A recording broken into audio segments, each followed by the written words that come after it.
నాకు పిఆర్లు అంటే ఏంటో తెలియదు, నాకు పిఆర్లు అవసరం లేదు. సో నన్ను జనాలు చూడాలి, నా ఆటను చూసి జనం నాకు ఓట్లు వేయాలి అని చెప్పి ఏదైతే మాట్లాడారో మాస్క్ మ్యాన్, సో అలాంటి మాస్క్ మ్యాన్ కూడా పాపం పిఆర్ కోసం కష్టపడుతున్నాడంట. సో ఎవరు మంచి పిఆర్ ఉన్నారు, ఏంటి పరిస్థితి అనేది తెలుసుకుంటా ఉన్నారంట. ఇది మామూలు ఇంట్రెస్టింగ్ అనమాట, బాగుంటుంది యాక్చువల్లీ. అసలు ఏం జరగబోతుంది ఏంటనేది మాట్లాడేసుకుందాం. తనూజా వర్సెస్ ఎవరు ఉండబోతారు? సో తనూజాకి అంత ఈజీగానే ఉండబోతుందా ఇన్ ఫ్యూచరు, లేకుంటే తనూజాకి ఏమన్నా కొంచెం కష్టంగా మారుతుందా, తనూజా బదులు విన్నర్గా వేరే పర్సన్ ఎవరైనా ఉండబోతున్నారా అనేది మాట్లాడుకుందాం. చాలా డీటెయిల్డ్గా ఉంటుంది, సింపుల్గా ఉంటుంది, మాట్లాడేసుకుంటా ఉందాం. సో మన ఛానల్ కొత్తగా చూస్తామంటే సో సబ్స్క్రైబ్ చేసుకోండి, ఈ వీడియోని లైక్ చేసి చూడండి, ఓకేనా? మీ ఒపీనియన్ మీరు కూడా కామెంట్ చేయండి వీడియో లాస్ట్ వరకు చూసిన తర్వాత. హౌస్ మేట్స్ లోపలికి వస్తున్నారు, దాంట్లో కామనర్స్ లోపల ఉంటారు కదా. సో కామనర్స్ లోపల ఉంటారన్నప్పుడు ఆల్రెడీ శ్రీజ దమ్ము, సో తనకు కొంచెం పిఆర్ ఉంటుంది, అండ్ దట్టు తను ఎలిమినేటెడ్ అయిపోయింది, అన్ఫేర్ ఎలిమినేషన్ అన్నారు. సో దాని తర్వాత ఇప్పుడు పెద్దగా అమ్మాయికి మామూలు కూడా కాదు, అమ్మాయి లోపల ఉన్నప్పుడు అమ్మాయికి ఎంత నెగిటివిటీ ఉందో తెలియదు, కానీ ఇప్పుడు బయటకు వెళ్ళిపోయిన తర్వాత అమ్మాయికి బీభత్సమైన పాజిటివిటీ వచ్చేసింది. ఇప్పుడు అంత పెద్ద పాజిటివిటీ తోటి లోపలికి వస్తున్న అమ్మాయి, ఓకేనా? అలాంటి అమ్మాయికి లోపలికి వచ్చిన తర్వాత ఎలా ఉండబోతుంది అనేది అమ్మాయికి ఆ గేమ్ బట్టి మనకు అర్థమైంది. సో ఇప్పుడు నెక్స్ట్ పిఆర్ దగ్గరికి వచ్చేసరికి ప్రియాకు మంచి పిఆర్ ఉంటుంది, ఓకేనా? So Priya PR and Kalyan PR team ఒకటే అని చెప్పి తెలుస్తుంది. ఓపెన్గా చెప్తున్నా, అందరికీ పిఆర్ టీమ్స్ ఉంటాయి. అదే తనూజాకి కూడా బిగ్గెస్ట్ పిఆర్ టీం ఉంటుంది, ఓకేనా? ఇమాన్యుల్ కూడా పిఆర్ టీం ఉంటుంది, ఓకేనా? ప్రతి ఒక్కరికి పిఆర్ టీం ఉంటుంది. మళ్ళీ పిఆర్ టీం అంటే ఏదో పెద్ద బూతులాగా ఆలోచించకండి. సో పిఆర్ టీంలో ప్రతి ఒక్కరికి ఉంటాయి. PR team, Kalyan PR team ఒకటే. నెక్స్ట్ వచ్చేసరికి ఇప్పుడు మనీష్కి కూడా ఒక పిఆర్ టీం ఉంటుంది. సో తను ఎంత చేసుకోవాలి తను కూడా చేసుకొచ్చుకుంటాడు. మాస్క్ మ్యాన్ పాపం ఫస్ట్ పిఆర్ టీం వద్దన్నాడు, ఇప్పుడు ఆయన కూడా పిఆర్ టీం కోసం సెట్ చేస్తున్నాడంట. పర్లేదని చెప్పి ట్రై చేస్తున్నాడు ఆయన కూడా, ఎందుకు మనకు కావాలి కదా అని.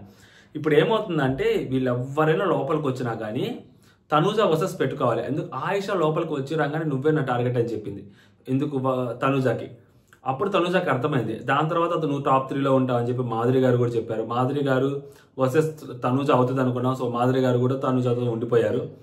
ఇక్కడ నార్మల్గా అందరూ తనూజాని అంటే ఇప్పుడు తనూజా ఎవరైతే స్ట్రాంగ్ కంటెస్టెంట్ ఉన్నారో సో ఆ స్ట్రాంగ్ కంటెస్టెంట్కి తను బర్నీ గారికి ఉంది. సో తను నాన్న అని చెప్పి తను ఆ ఎమోషన్లతో పెట్టి సో ఆయన్ని తను పక్కన పెట్టుకుంది. కళ్యాణ్ ఉన్నాడు, సో కళ్యాణ్ ఇమాన్యుల్ ఉన్నాడు, సో ఇమాన్యుల్తో ఫ్రెండ్షిప్ అని చెప్పి ఇమాన్యుల్తో పక్కన పెట్టుకుంది. మాధురి గారు వచ్చారు, పెద్ద గారు వస్తున్నారు, సో మాధురి గారిని పక్కన పెట్టుకుంది. ఆయిషా నామినేట్ చేసిన తర్వాత కూడా ఆయిషాని ఏమనలేదు, దాన్ని పక్కన పెట్టుకుంది, సైలెంట్గా ఉంది. అంటే ఆయిషాతో గొడవ పెట్టుకోలేదు. దాని తర్వాత కళ్యాణ్తో గొడవ పెట్టుకోవాలి. సో బిగ్ బాస్ లోపలికి వెళ్ళి వీడియోస్ చూపించారు. దాని తర్వాత కళ్యాణ్తో కూడా గొడవ పెట్టుకోలేదు. సో అంటే ఆ అమ్మాయి రైవల్రీ పెట్టుకోవట్లేదు. దాన్ని చాలా మంది నెగిటివ్గా చూపిస్తున్నారు. అసలు అమ్మాయి భయపడుతుంది రైవల్రీగా పెట్టుకోవడానికి అని. ఎవరైనా రైవల్రీగా ఎందుకు పెట్టుకోవాలని అనుకుంటారు? ఎందుకు అనుకుంటారు చెప్పండి? ఇప్పుడు ఒక టాస్క్ పెడతారు, ఇమాన్యుయల్ ఫర్ ఎగ్జాంపుల్ ఆ లోపల ఉన్న కంటెస్టెంట్కి ఎవరికైనా ఇప్పుడు నువ్వు డైరెక్ట్గా నువ్వు కెప్టెన్ అయిపోతావు, లేకుంటే ఎవరితో గేమ్ ఆడి నువ్వు కెప్టెన్ అవుతావు అంటే టక్కని ఏమంటారు? నేను కెప్టెన్ అయిపోతాను అంటారు తప్పితే వేరే వాళ్ళతో గేమ్ ఆడి కెప్టెన్ అవుతారంటారా? ఎవరు అంటారు చెప్పండి? ఎవరు అనరు అక్కడ, ఓకేనా?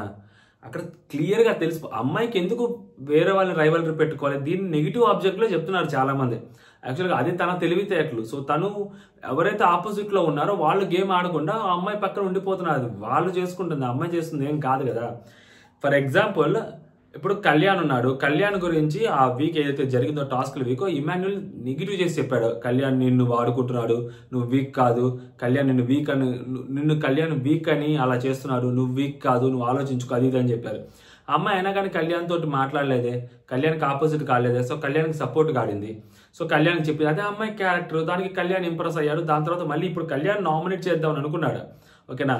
ఇప్పుడు ఇమాన్యుల్ నేను ఏం చెప్పాను తెలుసా? అమర్దీప్ వాళ్ళు వచ్చి అర్జున్ వాళ్ళు వచ్చి ఇమాన్యుల్కి చెప్పినట్టున్నారు, రితు వాళ్ళు మాట్లాడుకుంటారు, అరే తనూజాకి పాజిటివిటీ ఉందిరా, అసలు అమ్మాయికి అంత పాజిటివిటీ ఎలా వచ్చిందో అర్థం కావట్లేదు అంట. ఇమాన్యుల్కి అంత పాజిటివిటీ ఎలా వచ్చిందో నాకు అర్థం కావట్లేదు. అంటే అమ్మాయి నెగిటివ్ అవుతుంది అంటే ఇంటెన్షనల్గా నాన్న ఇవన్నీ నెగిటివ్ అవ్వాలి కదా, నేను చేశాను కదా బాండింగ్లు ఇవన్నీ, అమ్మాయికి ఎలా పాజిటివ్ వచ్చింది అని చెప్పి ఇమాన్యుల్ ఆశ్చర్యపోతున్నాడో నాకు తెలియట్లే. కానీ నార్మల్గా అమ్మాయికి పాజిటివ్ ఉందిరా బయట. ఎందుకంటే ఆ అమ్మాయి యాక్ట్రెస్, సీరియల్ ఆర్టిస్టు, హీరోయిన్, మిగతా వాళ్ళకి తెలియకపోయినా ఇమాన్యుల్కి తెలుసు కదా అమ్మాయికి ఎలా ఉంటుంది అనేది. అలాంటి అమ్మాయికి బయట పాజిటివిటీ ఎలా వచ్చిందో తెలియట్లేదంట. అంటే అది అసలు ఆ మాట చూడండి అర్థమవుతుంది. అంటే ఇమాన్యుల్ మనసు లోపల ఎంత ఉందో అమ్మాయి మీద టార్గెట్. అంటే అమ్మాయిని ఏదో నెగిటివ్ చేయాలని ఇమాన్యుల్ ట్రై చేసినట్టు, అది కుదరలేనట్టు, అయినా కానీ పాజిటివ్ ఎలా వచ్చిందో అంటే క్వశ్చన్ మార్క్ వేసుకుంటాడు ఇమాన్యుల్. మామూలుడు కదా ఇమాన్యుల్. అలాంటి ఇమాన్యుల్కి ఇంకేమి చేతకాక తెలియక, ఏముందిరా నువ్వు నాన్న కామెడీ చేసావు, మీ ఇద్దరు కామెడీ బాగుంది, దాని తర్వాత నేను ఫ్రెండ్ అయిపోయాను తనకి, నేను కూడా ఫ్రెండ్ అయిపోయాను తనకు అంటుంది. ఈ ఋతువు కూడా నేను కూడా నీకు తనకు ఫ్రెండ్ అయిపోయాను, ఫస్ట్లో మా ఇద్దరికి అసలు పర్లేదు, తను కూడా నేను కూడా ఫ్రెండ్ అయిపోయాను, తర్వాత డెమోన్ ఫ్రెండ్ అయిపోయాడు, సో ఏం చేస్తాం ఇంకా, సో అమ్మాయికి పాజిటివ్ వచ్చేసింది అన్నారు. ఇమాన్యుల్ దాని తర్వాత తనుజ దగ్గరికి వెళ్ళి తనుజతో కూడా మళ్ళీ నన్ను నామినేట్ చేస్తారని చెప్పి తనుజ అనగానే, అది కాదు, నిన్ను నామినేట్ చేస్తా అనుకోవటం అది పక్కన పెడితే, కళ్యాణ్ నిన్ను నామినేట్ చేస్తా అని చెప్పాడు, అది నాకు వచ్చి చెప్పాడు, అందుకని నేను కళ్యాణ్కి ఇచ్చాను, నిన్ను నామినేట్ చేస్తే ఏం పాయింట్స్ చెప్తారని నీకు తెలియాలి కదా కళ్యాణ్ గురించి, నువ్వు అంత సపోర్ట్ చేసావు కదా కళ్యాణ్కి, మరి నిన్ను ఎట్లా నామినేట్ చేస్తాడు అనుకున్నాడు. సో అదేదో అందుకని నేను వాడికి ఇచ్చాను, వాడు ఏం చెప్తాడు అనుకొని, కాకపోతే నిన్ను నామినేట్ చేయకపోయేసరికి నాకు అంటే నీకు తెలియాలి కదా వాడు నిన్ను నామినేట్ చేస్తున్నాడు అన్న సంగతి, అందుకని నేను అక్కడ చెప్పాల్సి వచ్చింది, నేను కళ్యాణ్ ఎక్స్పోజ్ చేద్దాం అనుకున్నాను తప్పితే నిన్నెందుకు అంటాను నేను, నాకేం అవసరం అని చెప్పాడు ఇమాన్యుల్. మొన్న ఆ రోజు అంతా మనం చూసింది తనుజ మీద లోపల ఎంత పగతో రగిలిపోయాడని క్లియర్గా కనిపించింది. దీనికంటే ఒక నిమిషం ముందు ఋతుతో మాట్లాడుతున్నప్పుడు కూడా లైవ్లో తనుజకి అంత పాజిటివిటీ ఎలా వచ్చిందో నాకు తెలియట్లేదు అన్నాడు. అంత లోపల పెట్టుకొని కూడా ఫ్రెండ్స్ అయిపోయారు ఇమాన్యుల్. ఇప్పుడు ఏంటి ఇమాన్యుల్కి తనుజ వర్సెస్ ఇమాన్యుల్ వెళ్తే, సో ఇమాన్యుల్కి మనం ఏమనుకున్నాం, ఇమాన్యుల్కి సెకండ్ ప్లేస్లో ఉంది. ఇప్పుడు తనుజ వర్సెస్ ఎవరు వెళ్తే వాళ్ళే అండి రన్నరు లేదా విన్నరు, తనుజ వర్సెస్ ఎవరు వెళ్తే వాళ్ళు విన్నరు, వాళ్ళు రన్నరు. అది ఏదో తనుజ అవ్వచ్చు, లేదా అటు పక్క ప్లేస్లో పర్సన్ ఎవరైతే ఉన్నారో వాళ్ళు విన్నర్ అవ్వచ్చు. ఇది బేసిక్ మనం మాట్లాడుకుంటుంది ఫస్ట్ నుంచి వచ్చి. అలాంటప్పుడు ఇమాన్యుల్ మనం వర్సెస్ అవుతుంది అనుకున్నాం. అన్ఫార్చునేట్లీ ఇమాన్యుల్ ఇప్పుడు కెప్టెన్ కూర్చున్నాడు. సో ఇమాన్యుల్ ఎవరు బయట వాళ్ళు వచ్చి నామినేట్ చేస్తున్నారు, లోపల కూడా నామినేట్ చేసుకోవాలి. ఒకవేళ వీళ్ళు నామినేట్ చేసుకోవాలనుకున్నా కూడా ఇమాన్యుల్ నామినేట్ చేయడం ఇంకా అర్థమైపోయింది కదా ఇమాన్యుల్కి సీను. ఇమాన్యుల్ దగ్గర ఇమాన్యుల్ మొన్నే నా దగ్గర ఒక చిన్న పాయింట్ ఉంది, ఇప్పుడు నామినేట్ చేస్తే భరణి గారు వెళ్ళిపోయారు, అమ్మాయికి ఎక్కడ సింపతి వచ్చేస్తుంది ఏమో అని చెప్పి భయపడి ఎందుకు వెనక్కి తగ్గి కళ్యాణ్ చేతికి ఇచ్చాడు కత్తి, నువ్వు చూసుకోమని చెప్పి. కళ్యాణ్ ఆగి తగ్గి కళ్యాణ్ కూడా నామినేట్ చేయాల. దానికి ఇమాన్యుల్కి పిచ్చ కోపం వచ్చేసింది. ఇప్పుడు అదే ఇమాన్యుల్ సరిగ్గా చెయ్యట్లేదు. అండ్ నెక్స్ట్ వచ్చేసరికి కలిసిపోయారు. ఇప్పుడు కళ్యాణ్ కూడా నామినేట్ చేయలేదు. అండ్ కళ్యాణ్ కూడా ఇన్ ఫ్యూచర్ కూడా నామినేట్ చేస్తాడని కూడా లేదు.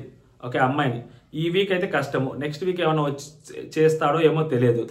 అండ్ ఇప్పుడు శ్రీజ దమ్ము లోపలికి వెళ్తుంది. శ్రీజతో పాటు లోపలికి ప్రియా వెళ్ళినా, లేకపోతే ఉండిపోయినా, లేదా మాస్క్ మ్యాన్ ఉండిపోయినా కూడా ఎవరైతే ఆల్రెడీ తనుజాకి ఫుల్ పాజిటివిటీ ఎక్కువ ఉందా లేదా అని పక్కన పెడితే ఓట్ బ్యాంక్ ఎక్కువ ఉంది, ఈ అమ్మాయితోటి మనం కానీ ఆ కాన్ఫ్రంటేషన్ పెట్టుకుంటే మనం గెలవచ్చు అన్న థాట్ ఖచ్చితంగా వీళ్ళలో వచ్చింది.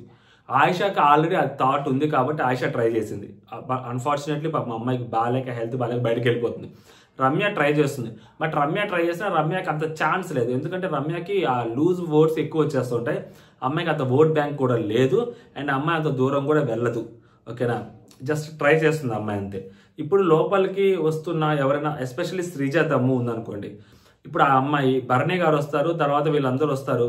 వీళ్ళందరూ వచ్చి నామినేట్ చేస్తున్నప్పుడు ఏదో ఒక పాయింట్లో అమ్మాయిని తనుజాని నామినేట్ చేస్తున్నా కానీ నువ్వు బయట నీకు మంచి ఓటింగ్ ఉందని అలా చెప్పకపోయినా, నువ్వు బయట అది ఉంది దానికి తగ్గట్టు నీ గేమ్ లేదు అని ఏదో ఒకటి చెప్పినా కానీ అమ్మాయికి అర్థమైపోతుంది మళ్ళీ అమ్మాయి టాప్ ఉందని చెప్పి.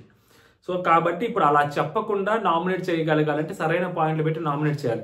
తనూజాని ఎవరైతే స్టార్టింగ్లో రేపు మండే రోజు నామినేషన్స్లో వచ్చి టార్గెట్ చేస్తారో, ఎస్పెషల్లీ కామనర్స్ వాళ్ళు ఉంటారు, శ్రీజాని టార్గెట్ చేయాలి. శ్రీజ తనూజాని టార్గెట్ చేస్తే శ్రీజ వర్సెస్ తనూజ అవుతుంది.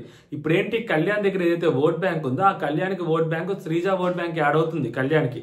ఆ తర్వాత వెళ్ళిపోయిన ప్రియా ఓట్ బ్యాంక్ కళ్యాణ్కి యాడ్ అవుతుంది. సో ఇప్పుడు వీళ్ళిద్దరు కళ్యాణ్ ప్రియా అండ్ శ్రీజ ముగ్గురు హౌస్లో ఉన్నారనుకోండి, అంటే శ్రీజ ప్రియా కూడా హౌస్లో ఉండిపోయారు అనుకోండి, ఎవరి ఓట్ బ్యాంక్ వాళ్ళకి స్ప్లిట్ అవుతుంది. సో అప్పుడు కళ్యాణ్ తనుజతో పెట్టుకోవట్లేదు కనిపిస్తుంది, మేబీ ఇన్ ఫ్యూచర్ పెట్టుకుంటారన్న గ్యారంటీ కూడా లేదు. బట్ బయటకు వెళ్ళి లోపలికి వస్తున్న శ్రీజకి ఆ ఛాన్స్ ఉంది. అండ్ శ్రీజ మాట్లాడుతున్నప్పుడు ఇప్పుడు ఆల్రెడీ అమ్మాయికి తత్వం బోధపడి ఉంటుంది, మనం ఎంతవరకు వెళ్ళాలి, ఎంత దూరం వెళ్ళి మాట్లాడాలి, సో ఎక్కడ ఆగాలి అనేది అమ్మాయికి తెలుసుంటుంది. ఆ బౌండరీస్ అమ్మాయికి తెలిసినప్పుడు ఆ బౌండరీస్ లోపల అమ్మాయి గేమ్ ఆడగలిగితే సో శ్రీజ వర్సెస్ తనూజ పడగలుగుతుంది. శ్రీజ వర్సెస్ తనూజ పడితే ఫర్ ఎగ్జాంపుల్ కళ్యాణ్ సైడ్ అయిపోతున్నాడు, కళ్యాణ్కి విన్నర్ అయ్యే ఛాన్సెస్ లేవు అని అనిపించింది అనుకోండి, ఫర్ ఎగ్జాంపుల్ చెప్తుండే అప్పుడు ఆటోమేటిక్గా కళ్యాణ్ ఓట్ బ్యాంక్ అంతా శ్రీజాకి యాడ్ అయితే శ్రీజాకి విన్నర్ అయ్యే ఛాన్సెస్ కూడా ఉంటాయి. ప్రియా ఓట్ బ్యాంక్ శ్రీజాకి యాడ్ అయ్యి శ్రీజ విన్నర్ అయ్యే ఛాన్సెస్ ఉంటాయి. తనుజాకి ఎవరైతే హేట్ ఉంటారో ఆ హేట్ ఉండే వాళ్ళందరూ ఓట్ బ్యాంక్ శ్రీజాకి యాడ్ అయింది. సింపుల్ థింగ్ ఏంటంటే 7th సీజన్ లో మనం చూసాం అమరు వర్సెస్ ఇక్కడ పల్లవి ప్రశాంత్ ఉన్నప్పుడు శివాజీ అన్న ఓట్ బ్యాంక్ అంతా శివాజీ అన్నకి గెలవడన్నప్పుడు శివాజీ అన్న ఓట్ బ్యాంక్ కూడా పల్లవి ప్రశాంత్కి ఆడే పల్లవి ప్రశాంత్ గెలిచాడు, అమర్ రన్నర్ అయ్యాడు. అలాంటి ఛాన్సెస్ ఉంటాయి. అంటే నార్మల్గా ఇద్దరు అమ్మాయిలు ఎప్పుడు టాప్ 1 టాప్ 2లో లేరు మన దాంట్లో. ఓకేనా, ఒక అమ్మాయి ఒక అబ్బాయి ఉంటారు మోస్ట్లీ. ఏదంటే ఇద్దరు అబ్బాయిలు ఉన్నారు కానీ ఇద్దరు అమ్మాయిలు ఎప్పుడు టాప్ 1 టాప్ 2లోకి వచ్చింది కూడా లేదు ఇప్పుడు దాకా మన దాంట్లో. మేబీ ఈ సీజన్కి ఆ ఛాన్స్ ఉంది శ్రీజ వర్సెస్ తనూజ అవ్వగలిగితే. ఎందుకంటే లోపల శ్రీజ వెళ్ళే టైంకి తనూజతో కొంచెం మంచి ర్యాప్ అనే ఉంది. బట్ బయటకి బజ్లో కూడా అమ్మాయి ఇలా కొన్ని విషయాల్లో తప్పితే మిగిలిన అన్నింటిలో బాగానే ఉంటుంది. అక్క ఈ వీక్ నాతో బాగానే ఉంది అని చెప్పింది. ఈ వీక్ నేను వచ్చే వీక్ మాత్రమే బాగుందని కూడా చెప్పింది అమ్మాయి. అంటే దానికి ముందు వీక్ తనుజ అంత బాగలేదు. ఇప్పుడు ఈ అమ్మాయి స్ట్రైట్కి వెళ్ళి రైవల్రీ పెట్టుకోవాలి, ఇంకో నువ్వే నా టార్గెట్ అని. ఆయిషాని రీప్లేస్ చేయగలిగితే శ్రీజ ఖచ్చితంగా శ్రీజకి ఛాన్స్ ఉంటుంది. ఎందుకంటే శ్రీజకి పాజిటివిటీ వచ్చింది, అమ్మాయి మీద ఒక సింపతి అనేది క్రియేట్ అయింది. మేబీ ఆ సింపతి తోటి మేబీ ఆ అమ్మాయి ఏమైనా గేమ్ ఆడగలిగితే దట్టు టాస్క్లు కూడా పర్ఫార్మ్ చేయగలిగే అమ్మాయి హౌస్లో ఖచ్చితంగా ఉంటుంది. బిగ్ బాస్ ఎలా అయినా అమ్మాయిని ఉంచుతారు. ఇప్పుడు హౌస్ మేట్స్ అమ్మాయిని వద్దనుకుంటే అమ్మాయిని ఉంచుతారు, హౌస్ మేట్స్ అమ్మాయినే కావాలనుకుంటే అమ్మాయిని ఉంచుతారు. హౌస్ మేట్స్ కూడా చాలా తెలివిగల వాళ్ళే.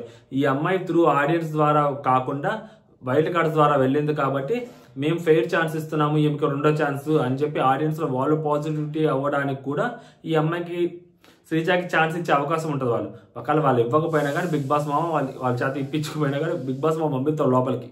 ఎందుకంటే ఈ అమ్మాయిని 2 weeks బట్టలు సర్దుకొచ్చుకోమని చెప్పారంట. అంటే లైక్ ఈ నెక్స్ట్ వీకెండ్ కూడా కాస్ట్యూమ్స్ తెచ్చుకోమని. అంటే ఫ్రైడేకి వాళ్ళు వెళ్ళిపోతారేమో నాకు తెలిసి. మిగిలిన ఎవరైతే ఇద్దరు కామనర్స్ 4 వస్తారు కదా, ఒక దాంట్లో 2 వెళ్ళిపోతారు, ఒక 2 ఉంటారు. సో ప్రియాకి ఈ అమ్మాయికి చెప్పారంటే so Shakini Dakini is back. So వీళ్ళిద్దరే ఉంటారు, వాళ్ళిద్దరు వెళ్ళిపోతారు. ఇప్పుడు వీళ్ళిద్దరు ఉన్నారనుకో కళ్యాణ్ ఓటింగ్ ఆటోమేటిక్గా తగ్గిద్ది. అర్థమవుతుందా? కళ్యాణ్కి చాలా ఎఫెక్ట్ పడింది, కళ్యాణ్ ఓటింగ్ తగ్గుద్ది, స్ప్లిట్ అవుతాయి ఓటింగ్స్. అమ్మాయి ఓటింగ్ కన్సాలిడేట్ ఉంటుంది, తనుజాది వీళ్ళ ఓటింగ్స్ మారుతాయి. ఇప్పుడు ఇమాన్యుయల్ కూడా తనూజాకి ఫేవర్గా వెళ్ళాడు అనుకోండి, ఫర్ ఎగ్జాంపుల్ రైవల్గా పెట్టుకోకుండా, సో అప్పుడు ఇంకా తనూజ స్ట్రాంగ్ అవుతుంది. సో దివ్య నిఖిత కూడా తనూజ వైపు వెళ్ళింది అనుకోండి, సో తనూజ ఇంకా స్ట్రాంగ్ అవుతుంది. ఇటు పక్క వీళ్ళ ముగ్గురే ఉంటారు, పొయ్యే కొద్ది ఫర్ ఎగ్జాంపుల్ శ్రీజ ప్రియా లోపల హౌస్లో ఉంటే అది ఎలా ఉంటుంది తెలుసా? పొయ్యే కొద్ది ఇంకొక 2 వారాల తర్వాత కామనర్స్ వర్సెస్ సెలబ్రిటీ కింద మారుద్ది. ఆటోమేటిక్గా బయట ఈ కాన్సెప్ట్ పుట్టుకొచ్చుద్ది. ఇటు పక్క 3 కామనర్స్, అటు పక్క 3 సెలబ్రిటీస్ అని, లేకపోతే రితు కూడా అటే ఉందనుకో మామూలుగా ఉండదు అసలు. కామనర్స్ వర్సెస్ సెలబ్రిటీ కింద కొట్టి వచ్చింది. అప్పుడు వీళ్ళ ముగ్గురులోంచి వరుసగా తనూజ వర్సెస్ శ్రీజ పడుతూనే వచ్చింది అనుకోండి, రన్నర్ విన్నర్ వీళ్ళలో కూడా అవుతుంది. లేదు శ్రీజ కళ్యాణ్కి సపోర్ట్ చేసి కళ్యాణ్ని పుష్ చేస్తుంది అనుకోండి, అప్పుడు విన్నర్ రన్నర్ వాళ్ళలో ఉంటుంది. లేదు అంటే మాత్రం ఖచ్చితంగా శ్రీజ కానీ ఆన్ టార్గెట్ కానీ పెట్టుకుంది అనుకో, ఖచ్చితంగా రన్నర్ విన్నర్ అయ్యే ఛాన్సెస్ హైలైట్ ఉంటాయి అనమాట. వీళ్ళిద్దరి మధ్య గొడవ జరగాలని కోరుకుంది. ఇంకెవ్వరు హౌస్లో అంత గొడవలు పెట్టుకునే వాళ్ళు ఎవరు లేరు. మాధురి గారు కూడా గొడవ పెట్టుకోవట్లేదు ఎందుకు ఆ అమ్మాయితోటి. మాధురి గారి పరిస్థితి వేరే యాక్చువల్లీ, ఆమెకు బయట చాలా నెగిటివిటీ ఉంది. సో ఆ నెగిటివిటీని పోగొట్టుకోవడానికి ఆమె హౌస్లోకి వచ్చింది, ఫుల్ ఆన్ యాక్టివ్ ఉన్నారు ఆమె ఇప్పుడు ఎట్ ప్రెసెంట్. సో కాబట్టి ఆమె అనవసరంగా మా తనుజాతో గొడవ పడి వేస్ట్గా మన క్యారెక్టర్ని మనం ఎందుకు మార్చుకోవాలి. ఒకవేళ మనం సర్లే మనం అలాంటి అంటే లైక్ ఆమె రూడ్ ఉంటుంది కదా, సో అలాంటి రూడ్నెస్ మనం ఎందుకు చూపెట్టాలి. అమ్మాయి చాలా సాఫ్ట్ నేచర్ ఉంది, అమ్మాయి చాలా కామ్ గోయింగ్ ఉంది. సో ఇప్పుడు అలాంటి అమ్మాయి మీద మనం తిరగబడ్డామనుకో, మనం మాట్లాడామనుకో, అది మనం ఏదో విలన్ లాగా కనిపిస్తామని చెప్పి మాధురి గారికి అర్థమైంది. రమ్యకి అదే చెప్తుంది లైవ్లో, లిటరల్లీ చెప్పుద్ది. ఇవన్నీ లైవ్లోనే చెప్పుకుంటారండి. ఇమాన్యుయల్ రితు మాట్లాడుకుంటుంది కావచ్చు, లేదా తనూజ గురించి రమ్య మాధురి గారి గురించి మాట్లాడుకోవడం అవ్వచ్చు, ఆయిషా గౌరవ్కి చెప్పడం అవ్వచ్చు, తనూజ గురించి మొత్తం ఆన్ టార్గెట్ తనూజనే. బయట నుంచి చూస్తున్నాం మనకి కూడా తనూజనే కనిపిస్తుంటుంది. తనూజ వర్సెస్ ఎవరైనా పడాలి, తనూజ రైవల్కి పెట్టుకోదు. ఓకేనా, ఆ అమ్మాయి అస్సలు పెట్టుకోదు. అది ఆ అమ్మాయి గేమ్ ప్లే విచ్ ఇస్ ఆ గేమ్ ప్లే చాలా తక్కువ మంది చేస్తారు. అండ్ ఆ గేమ్ ప్లే తోటి ఆ అమ్మాయి ఇప్పుడు ఆ అమ్మాయి పాయింట్ ఆఫ్ వ్యూ నుంచి ఆలోచిస్తే అమ్మాయి చేసిన 100% కరెక్ట్. ఎందుకు పెట్టుకుంటారు రైవల్రీ? పిచ్చి పెట్టి పెట్టుకుంటారు ఎవరన్నా. గొడవలు అకారణంగా ఎవరైనా పెట్టుకుంటారా అండి? చెప్పండి, మీరు పెట్టుకుంటారా, నేను పెట్టుకుంటారా? దారిని పోయేటప్పుడు మనం కాముకు పోతావు అంటే పాటను ఒకటి రారా కొట్టరా దమ్ముంటే అని అంటావా? ఎందుకంటావు నువ్వు? అనవు కదా. నీ జోలికి ఎవరైనా వస్తే అప్పుడు నువ్వు గొడవ పెట్టుకుంటావు. సో ఆ అమ్మాయి జోలికి ఎవరైనా వస్తే ఆ అమ్మాయి గొడవ పెట్టుకోవాలి. అమ్మాయి జోలికి ఎవరు రావట్లేదు. వచ్చిన వాళ్ళకి అంత ఓట్ బ్యాంక్ ఉండట్లేదు. ఫర్ ఎగ్జాంపుల్ రమ్య వస్తుంది, అంత లేదు. ఆయేషా మేబీ ట్రై చేసి ఉండొచ్చు, ఒక వీక్ గట్టిగా ట్రై చేసింది, సెకండ్ వీక్ లైట్ తీసుకుంది. ఎందుకంటే చెప్పిన పాయింట్సే చెప్పలేరు కదా, కొత్త కొత్త పాయింట్స్ కావాలి. కొత్త కొత్త పాయింట్స్ కావాలంటే తనూజ ఆ అమ్మాయిని టార్గెట్ చేయాలి, లేదా తనూజ ఆ అమ్మాయిని ఏదో ఒకటి పోక్రని చేయాలి. ఈ అమ్మాయి అలా చేయదయ్యా. సరే ఒక వీక్ కదా నామినేట్ చేస్తే వదిలేసింది, మళ్ళీ సేమ్ నామినేషన్ మళ్ళీ నన్ను చేసినప్పుడు చూసుకుందామని అంటుంది అమ్మాయి. తనూజ తెలివితే అట్లది.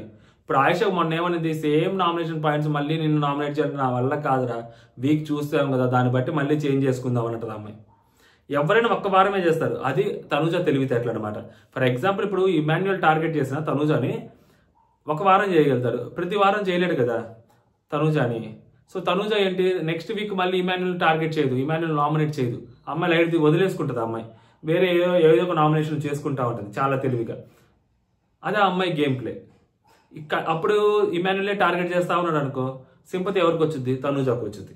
సో అలాంటి గేమ్ అమ్మాయి ఆడుతుంది.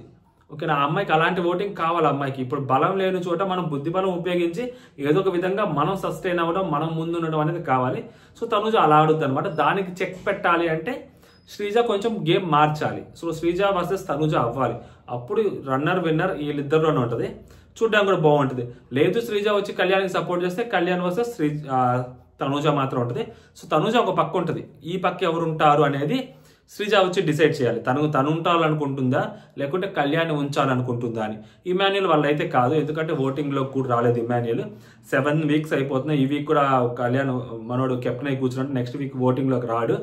తర్వాత ఈ లోపల ఈ వీక్లో ఏమైనా రైవల్రీ పడి తనూజ వర్సెస్ ఎవరైనా పడ్డారనుకోండి, ఇంకా ఇమాన్యుయల్ జస్ట్ ఎవరొకరికి సపోర్ట్ చేసుకోవాల్సిందే. తనూజ వద్దనుకుంటే ఇటు పక్కకి రావాలి, ఇటు పక్క వద్దనుకుంటే తనూజ వైపు రావాలి. ఇదే అనమాట జరగబోయేది మొత్తానికి. ఓకేనా, ఇది సంగతి. జై హింద్.